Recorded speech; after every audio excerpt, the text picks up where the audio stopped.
Evidence தான் இருக்கே.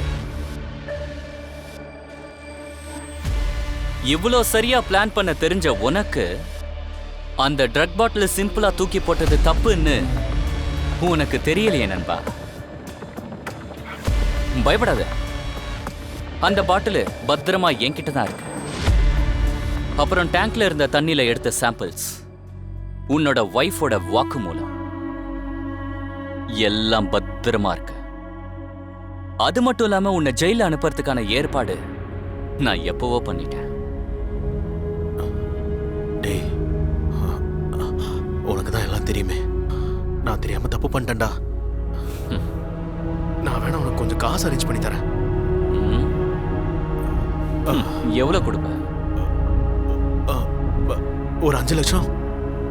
அந்த 5 லட்சம் எல்லாருக்கும் பத்தாதே. எல்லாருக்கும்னா நீ இதை பத்தி யார்கிட்டயே சொன்னியா? எல்லார்கிட்டையும்.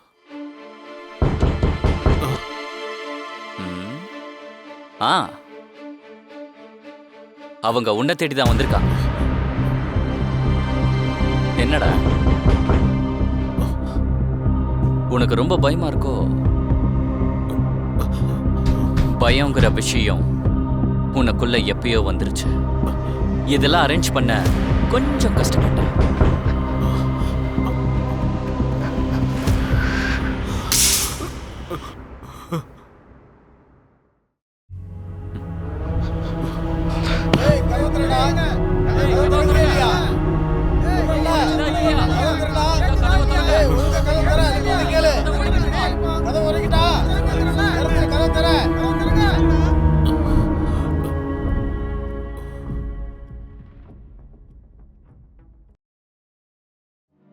என்னாச்சு? ஏதோ முக்கியமான விஷயம் பேசணும்னு சொல்லியிருந்த.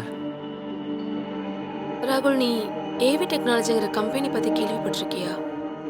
கேள்விப்பட்டிருக்கனே. ரீசெண்டா எங்க கம்பெனில ஒரு மர்டர் நடந்துச்சு அருண்.